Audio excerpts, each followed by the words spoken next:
Warm greetings to all the enthusiastic learners.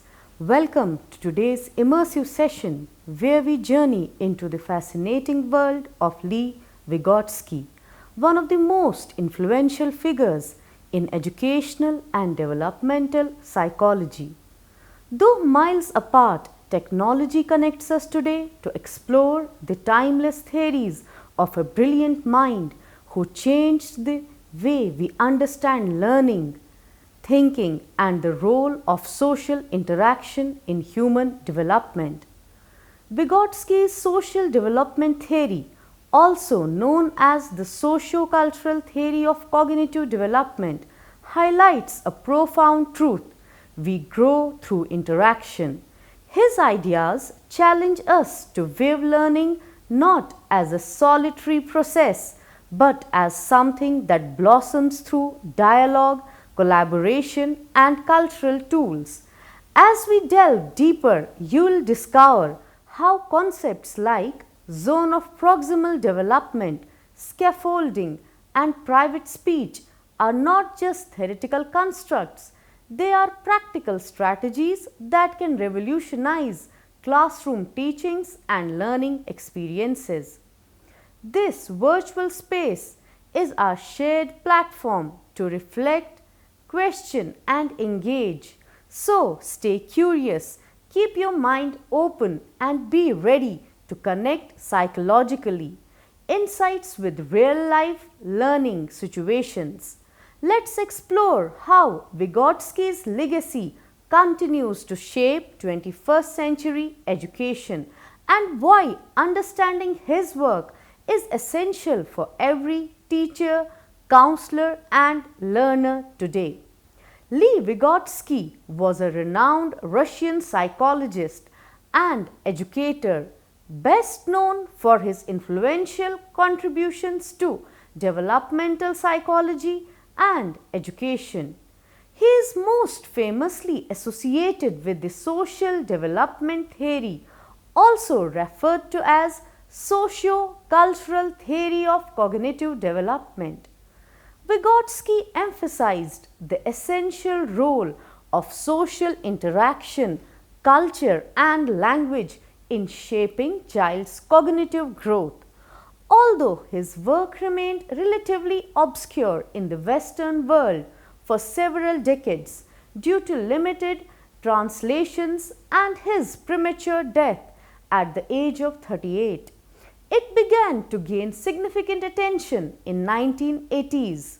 Since then, his theories have become foundational in educational psychology, particularly in understanding how learning is mediated through social and cultural contexts.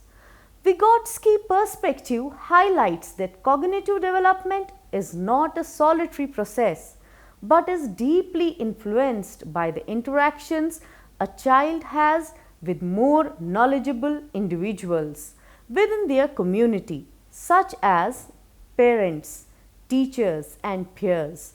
At the heart of Vygotsky's theory is the idea that cognitive development is inherently a social and cultural process. He challenged earlier notions that positioned learning as a solitary or biologically driven endeavor, instead emphasizing that interaction with others, particularly those who are more knowledgeable, such as teachers, parents, or peers, plays a crucial role in shaping a child's intellectual growth. According to Vygotsky, learning does not occur in isolation but is fundamentally mediated through guided participation and shared experiences within a social context. A core principle of his theory is that children actively internalize the values, beliefs, customs, and tools of their surrounding culture through everyday interactions. This cultural transmission occurs not only through direct instruction but also through language, dialogue, collaborative problem solving. Language in particular is viewed by Vygotsky as a primary tool for thought and learning. serving both as a means of communication and as a cognitive tool that helps children regulate their behavior and reasoning. Furthermore, Vygotsky proposed that the variability of cognitive development across different societies is largely influenced by the unique cultural and social experiences available to children in each context.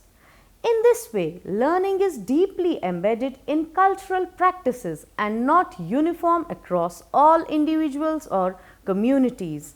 Thus, Vygotsky's social development theory offers a dynamic perspective on learning, one that views cognitive growth as a product of social interaction, cultural influence, and linguistic mediation. Though his work remained unfinished due to his untimely death, its implications have a lasting impact on educational theory and practice, particularly in emphasizing collaborative learning, the role of scaffolding, and the importance of learning environment. Key concepts in Vygotsky's theory. Vygotsky's social development theory continues to be a foundational concept in modern educational psychology, shedding light on the vital role of social interaction, communication, and cooperative learning play in cognitive growth. Through key ideas such as social interaction, zone of proximal development (ZPD), more knowledgeable other (MKO), scaffolding, and the significance of language, Vygotsky's theory offers a valuable perspective on how learning is actively shaped by social experiences and guided support from others. Let us discuss these concepts in a detailed outlook. Number 1. Social interaction. According to Vygotsky, social interaction plays a central and foundational role in the development of cognition. He proposed that learning and cognitive growth are not isolated activities carried out independently by the learner, but rather occur through meaningful exchanges with others in the social environment. Vygotsky emphasized that interaction with others comes before individual understanding. He famously explained that every mental function appears to rise during development, first between individuals and then within the individual, on personal or intra-psychological level. This means that through social communication such as conversation, shared activities, and collaborative problem solving, children gradually internalize knowledge and develop their own thinking abilities. He argued that language, ideas, values, and skills are passed down through interaction, enabling the child to adopt and adapt them for personal use. Social interaction, therefore, is not just an influence, but the very mechanism by which learning happens.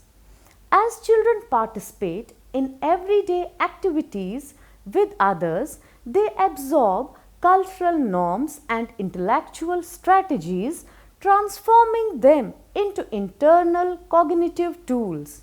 In essence, Vygotsky viewed social interaction as the driving force behind learning, stating that development occurs through active engagement with people in the child's environment. Without these interactions, the child would have limited opportunities to develop higher order thinking skills. Thus, in Vygotsky's perspective, learning is inherently social before it becomes individual. Then comes the more knowledgeable other, MKO.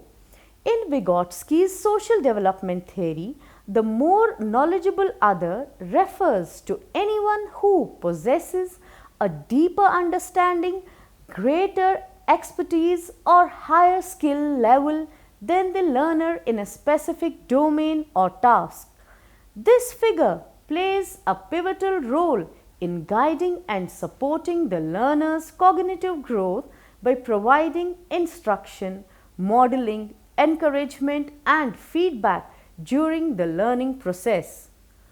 Although teachers, parents, and caregivers are commonly seen as MKOs, Vygotsky emphasized that an MKO could be also a peer, a younger person, or even a digital tool such as an interactive learning app or an electronic tutor. The key requirement is not age or authority, but greater knowledge or proficiency in the task at hand. Through collaboration and communication with a MKO, learners gain access to new strategies and ways of thinking, which are gradually internalized. This process often begins with external dialogue and becomes part of learners' inner speech, eventually guiding independent performance. For example, a child may first solve a puzzle with the verbal support of a parent, but over time they begin to use that same guidance internally when approaching similar challenges alone. Importantly, the role of MKO is dynamic and context dependent. As learners become more competent, they may themselves become MKOs for others, illustrating the reciprocal and evolving nature of learning. Additionally, the MKO's identity and form may differ across cultures, ranging from elders sharing traditional wisdom to youth, teaching digital skills, and may include non-human tools that structure and support learning.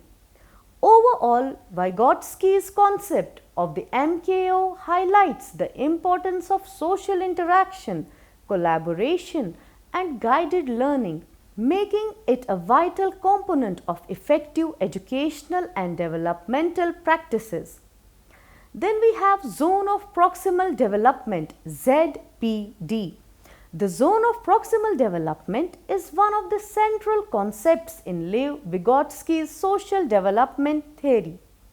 It refers to the difference between what a learner can do independently and what they can achieve with appropriate guidance or support from a more knowledgeable other, such as a teacher, parent, or peer. Vygotsky proposed that meaningful learning occurs not when a task is too easy or far beyond the learner's current ability, but within this zone where the learner is challenged just enough to require assistance. This collaborative support enables the learner to stretch their current skills and gradually move towards independent mastery. For instance, consider a young child attempting to complete a jigsaw puzzle for the first time. However, with gentle support such as instructions to find the edge pieces or guidance on matching colors, the child begins to understand how to approach the puzzle. As the child becomes more capable, the support can gradually be withdrawn. This process, often referred to as scaffolding, allows for internalization of skills and concepts. The zone of proximal development can be broken down into 3 stages. Number 1. Tasks the learner can do independently. In this, no help is needed and the task is within the learner's current developmental level. Tasks the learner can do with guidance. This is the ZPD itself, where support helps the learner accomplish what they cannot do alone. Number 3. Tasks the learner cannot do even with help. These are beyond learner's current capacity and require more foundational development before they become achievable. Vygotsky emphasized that the ZPD is a dynamic space. As learners grow and internalize knowledge, their capacity increases and the ZPD shifts to include more advanced tasks. Effective instruction therefore targets this zone where cooperative dialogue, modeling and encouragement enable learners to develop higher order thinking skills. Thus, the zone of proximal development highlights the importance of guided social interaction in the learning process and affirms that learning precedes development when the learner is appropriately challenged and supported. Then we have scaffolding. Although the term scaffolding was not originally introduced by Vygotsky himself, it has become closely associated with his concept of the zone of proximal development. The term was coined by Wood, Brunner and Ross in 1976 to describe the structured support provided by a more knowledgeable individual to help a learner accomplish tasks they cannot yet do independently. Scaffolding refers to the temporary and adaptive assistance given by a teacher, parent or peer, tailored to the learner's current level of understanding. This support helps bridge the gap between what a learner can do alone and what they can achieve with help. It represents the how of guided learning, encompassing strategies such as demonstration, prompting, questioning, giving hints, modeling the task, or using visual aids. This process is flexible and responsive, requiring the instructor to continuously assess the learner's progress and adjust the level of assistance accordingly. As the learner gains mastery and confidence, the support is gradually withdrawn, similar to removing scaffolding from a building once its structure is stable. The goal is to foster independent problem solving and autonomous learning. For example, when a child is learning to solve a puzzle, the adult may initially guide child by demonstrating simple strategies like identifying corner pieces. With encouragement and prompts, the child begins to internalize these methods. As the child improves, the adult reduces support, allowing the child to solve similar puzzles on their own. Scaffolding can take various forms: individual tutoring, peer collaboration, group discussions, or interactive tools. It promotes a supportive learning environment where learners feel safe to ask questions, experiment, and take intellectual risks until they are capable of performing the task independently. In essence, scaffolding is a vital instructional approach aligned with Vygotsky's belief that learning is socially mediated. It enables learners to move from dependent to independent functioning, thereby advancing their cognitive development within their ZPD. Then we have language. Vygotsky emphasized that language is a fundamental tool in cognitive development, deeply rooted in social interaction. He argued that language emerges initially for communication but gradually evolves into a means of thought and self-regulation. According to Vygotsky, this tradition is key to understanding how children internalize knowledge and develop higher mental functions. At the heart of his theory is the belief that cognitive development is socially mediated and language serves as the primary channel through which adults transmit cultural knowledge and practices to children. Over time, children internalize this external dialogue, turning it into internal mental processes. Vygotsky identified two main roles of language in cognitive growth. Number one, it is the primary medium through which adults convey knowledge to children. Number 2, it becomes an internal psychological tool that supports learning, reasoning, and problem solving. Initially, language and thought develop along separate tracks in young children. However, around the age of 3, these two functions begin to merge, giving rise to verbal thinking, also known as inner speech. This inner speech is not merely a quiet version of external conversation. Instead, it becomes a unique cognitive function that shapes reasoning and behavior. Now we have forms of speech in development. Vygotsky described 3 main stages of speech development. Number 1, social speech from age 2. This is outward communicative language used to interact with others. It enables children to engage in social and cultural exchanges. Private speech from age 3.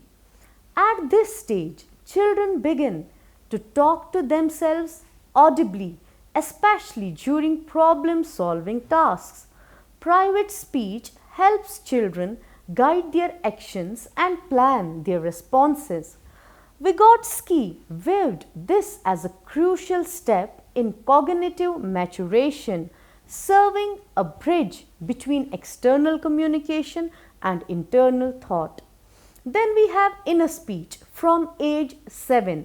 With development, private speech becomes increasingly internalized and silent.